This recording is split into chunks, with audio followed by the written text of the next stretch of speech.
Welcome to your daily dose of hope. I'm Phyllis Nichols, and I'm glad you're here. Today, I want to share with you a few resources and things that I find hopeful.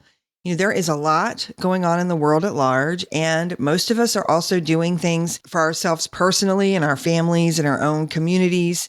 We're doing the best we can to make good choices and make good decisions about things that are facing us on a day-to-day basis, as well as, bigger picture type things.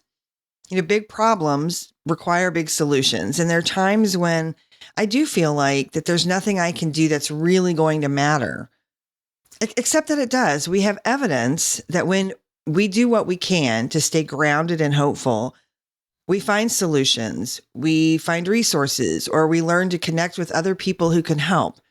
So when I need to, and that's often, I actually kind of follow and touch base with a few people and resources that I find hopeful, and I'm going to share those with you today.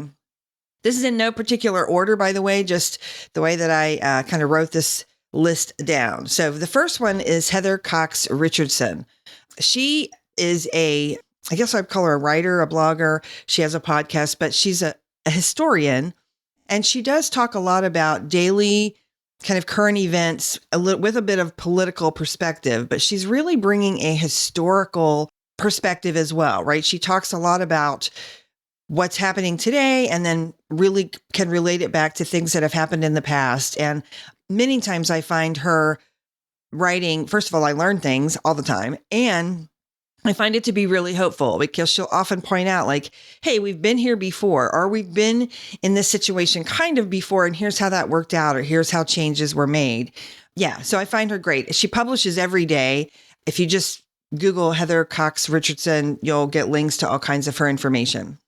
A lot of her content is free. I believe she does have a paid version as well, but tons of her information is free and really, really helpful. The second on my list is Adam Grant. He is an organizational psychologist and college professor. I found him first with his books. I think actually Think Again and Hidden Potential. He also has a couple podcasts. The one I've listened to most lately is a newest one, which is called Rethinking. Now, Adam is smart. And you know what? If you just want to get kind of tapped into his stuff, just follow his Facebook page. He's really smart. He often posts things to consider, and he talks about current events kind of from his point of view of an organizational psychologist, right? The reason that we respond in certain ways and the way that us as sort of a communities and how we respond to events and the way that we can look at them with a different perspective. So Adam's stuff is great. And again, you can just Google him. You'll find all kinds of resources. The next on my list is Shannon Watts. Shannon started the advocacy group Moms Demand Action, which is a common sense gun legislation, a single focus advocacy group. She is no longer the head of that, but she definitely got it up and running and was at the top leadership of that for many years. I love that she's focused on advocacy. She also has a couple books, one which was also my good friend Kate Hanley helped write. She has another one that's coming out later this year. But what I love about her stuff is she really talks about what it's like to be an advocate. One of the things that really hit me the last couple of weeks, she wrote about when you're an advocate, when you are really pushing for change, and she related this to gun legislation. She's like, you get a lot more no's than yeses. You, as an advocacy group, you're pushing for change. You're asking people to look at something in a different way. You're asking, in this case, her case, you're asking policymakers to vote differently than they may have voted in the past. And I found that really hopeful that, when you're advocating for something, you're often going to get a no, or you're going to get a not now, or something like that. That's just a reason to keep going. She's like, many of the yeses came in some of the legislation they have been able to pass at the state level in particular after getting no's, for a while, and then slowly working and continuing to advocate. So her stuff is awesome. Next is James Clear. He's the author of Atomic Habits.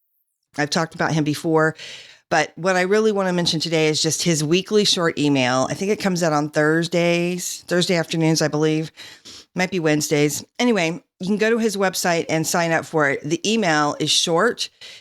it's really short. He has 3 ideas of his own that he shares. Most of the time, they're just 2 or 3 sentences each, and then a couple of ideas from other people that he shares. And again, most of those are just a couple of sentences.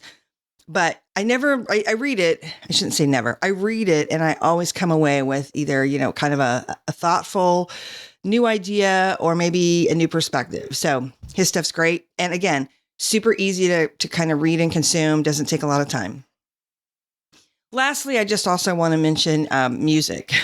I think I've talked before about art being such a big impact and literally helping our brains process things better. And music is kind of a really great go-to. I lift my spirits. It can help you clear your head. One of my friends, Nancy Sheed, she creates great playlists. So I have learned about all kinds of new musicians and new music that I wouldn't necessarily have listened to. So, search for a new playlist if you find yourself kind of in a rut or you just feel like you need a little pick-me-up. I think music for me is always a good place to start.